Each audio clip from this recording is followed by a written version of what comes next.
Hello everyone, welcome to mindbraintalks, the place where you find diverse and scientifically accurate information regarding psychology, neuropsychology, neurosciences and research methods every single week. My name is Bruno Faustino. I am a licensed clinical psychologist and neuropsychologist who's been working as a therapist, researcher and educator for the past few years. Here in mindbraintalks, I discuss and describe different topics from psychology to neurosciences, and I try to explain them the best as I can for you to understand and for you to learn something more about it. All discussions here are just for educational purposes, and it's not intended to diagnose any psychiatric condition or neurological disorder.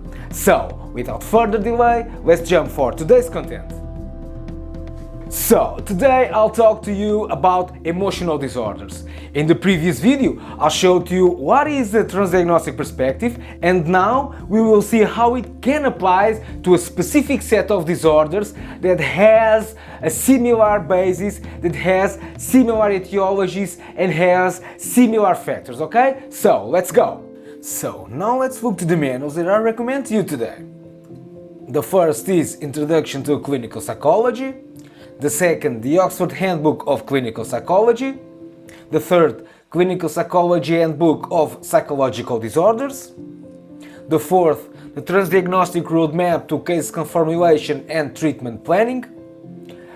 The fifth is Cognitive Behavioral Processes Across Psychological Disorders, a Transdiagnostic Approach to Research and Treatment. And the sixth, the Unified Protocol for Transdiagnostic Treatment of Emotional Disorders from David Barlow. So, now let's see what is a transdiagnostic approach to emotional disorders. Emotional disorders is a term used to define a cluster of disorders who are primarily focused on the affective domain. It represents different aspects of pervasive emotional symptomatology, and this type of disorders do not have a discrete diagnostic category in DSM-5. These emotional disorders tend to have a neurobiological overlap, such as same genes or different environment tend to foster the same symptoms. So, there is an increased activation on the right hemisphere which is associated with emotional disorders. The corticotrophin release factor, CRF, tends to have some associations with stress, anxiety and depression. Also, in the emotional disorders we tend to see high grades of current of comorbid symptoms, and these symptoms tend to occur during lifetime. And the notion of emotional disorders tend to be supported by transdiagnostic perspectives in treatment protocols and outcomes. Some disorders may overlap in different features, such as processes and mechanisms. This is also supported by similar vulnerability factors, such as genes and environment. Early maladaptive experiences, such as trauma, loss and emotional neglect, which may also foster different emotional disorders. And some disorders may have the same aspects of cognitive, affective, interpersonal and behavioral functioning, which means that maybe the same mechanisms are underlying different emotional disorders. So, examples of emotional disorders may be anxiety spectrum disorders, such as social anxiety, generalized anxiety disorder, or even post-traumatic stress disorder. And depression spectrum disorders, such as major depressive disorder, bipolar disorder, or cyclothymia disorder. Here you have the notion that these kind of emotional disorders are similar, and they all have similar mechanisms underlying. So, an individual who has some emotional trauma may also exhibit some anxiety or some depression. So, emotional disorders are different from schizophrenia, which tends to be defined as a perceptual and thought disorder. Neurodevelopmental disorders such as ADHD. So, emotional disorders is very different from neurodevelopmental disorders.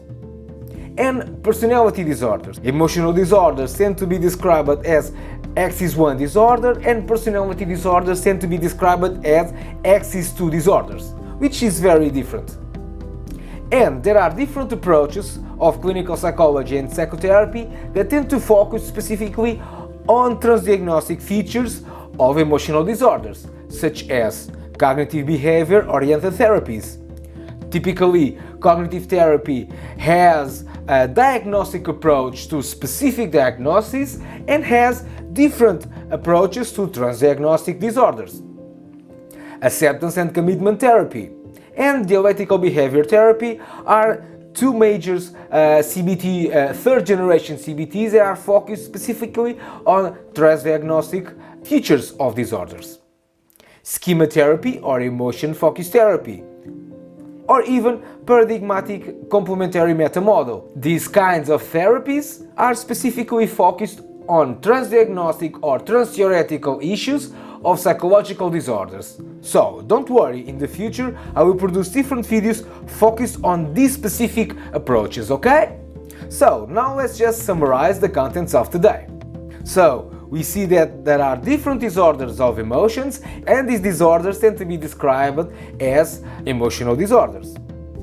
The construct of emotional disorders tend to be supported by the overlapping genes, neurobiology, and symptoms. Emotional disorders are very different from the other psychological disorders, such as personality disorder or neurodevelopmental disorders. And we saw that there are different psychotherapies that are focused specifically on transdiagnostic or transtheoretical aspects of these disorders. I know that these concepts may be new to you, and I know that these could also raise some questions. But don't worry, in the future I will produce different videos focused on these issues, and I will try to go deeper on the explanation on these disorders, okay? Don't worry, in the future we have lots of time to study this, okay? Well, it's all for today. Don't forget to see the video's description regarding today's theme in order to see the manuals and the books that I recommend to you. Also, if you like what I'm doing here, please consider to subscribe and hit the bell for notifications. You can use the comment section below to express your thoughts and to express your mind. Let me know what you think about all of this. Welcome to Mind Brain Talks, and I hope to see you in the next video. Bye!